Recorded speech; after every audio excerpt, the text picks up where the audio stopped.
Hello friends, welcome back to my YouTube channel.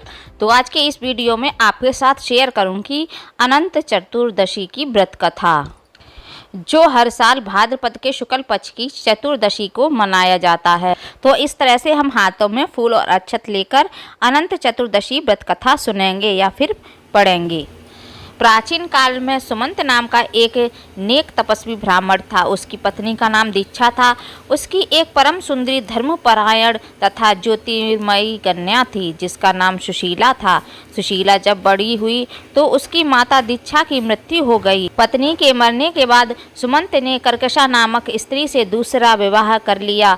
Sushila का विवाह ब्राह्मण सुमंत ने कौंडिन्य ऋषि के साथ कर दिया। विदाई में कुछ देने की बात पर कर्कशा ने दामाद को कुछ ईंटें और पत्थरों के टुकड़े बांधकर दे दिए। कौंडिन्य ऋषि दुखी होकर अपनी पत्नी को लेकर अपने आश्रम की ओर चल दिए, परंतु रास्ते में ही रात हो गई। वे नदी के तट पर संध्या करने लगे। सुशीला ने देखा वहां पर बहुत सी स्त्रियां सुंदर वस्त्र धारण कर किसी देवता का पूजन कर रही थीं। सुशीला के पूछने पर उन्होंने विधि पूर्वक अनंत व्रत की महत्वता बताई। सुशीला ने वहीं उस व्रत का अनुष्ठान किया और 14 गांठों वाला डोरा हाथ में बांधकर ऋषि कौंडिन्य के पास आ गई। कौंडिन्य ने सुशीला से डोरे के बारे में पूछा तो उसने सारी बात बता दी। उन्होंने डोरे को तोड़कर अग्नि में डाल दिया। इससे भगवान अनंत जी का अपमान हुआ। परिणामतः ऋषि कौंडिन्य दुखी रहने लगे। उनकी सारी संपत्ति नष्ट हो गई। इस दरिद्रता का उन्होंने अपनी पत्नी से कारण पूछा तो सुशीला ने अनंत भगवान का डोरा जलाने की बात कही। पश्चाताप करते हुए ऋषि कौंडिन्य ने अनंत डोरे की प्राप्ति के लिए वन में चले गए। वन में कई दिनों तक भटकते भटकते निराश होकर एक दिन भूमि पर गिर पड़े।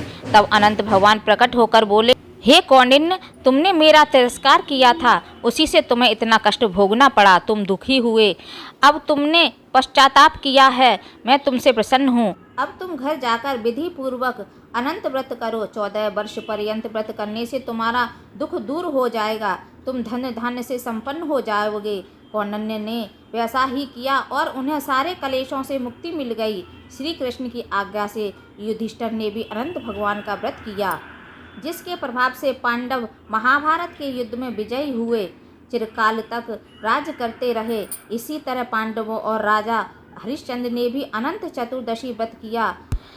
यह व्रत महाभारत काल में जब पांडव अज्ञातवास में थे, तब जीवन के कष्टों से मुक्ति के लिए पांडवों ने भी अनंत चतुर्दशी का व्रत किया था। वहीं राजा हरिश्चंद्र ने भी इस व्रत को पूरा कर अपने दुखों से मुक्ति पाई थी। इस व्रत की कथा की भी बहुत महिमा बताई गई है। बोलो भगवान अनंत की जय। इस तरह से हमारी कथा पूर्ण होती है। जो हाथों में हमने अक्षत और फूल लिए थे, उनको हम भगवान के चरणों में समर्पित कर देंगे। तो फ्रेंड्स, आपको हमारा अनंत चतुर्दशी व्रत कथा का वीडियो कैसा लगा, अच्छा लगा हो तो वीडियो को ज़्यादा से ज़्यादा शेयर कीजिएगा, लाइक कीजिएगा। और यदि आप हमारे चैनल राइट चॉइस नीरज पर पहली बार आए हैं तो प्लीज़ चैनल को सब्सक्राइब कीजिएगा, जिससे हमारे आने वाले लेटेस्ट वीडियो की नोटिफिकेशन आपको समय से मिल सके। तो फिर मिलते हैं नेक्स्ट वीडियो में। जय श्री राधे राधे।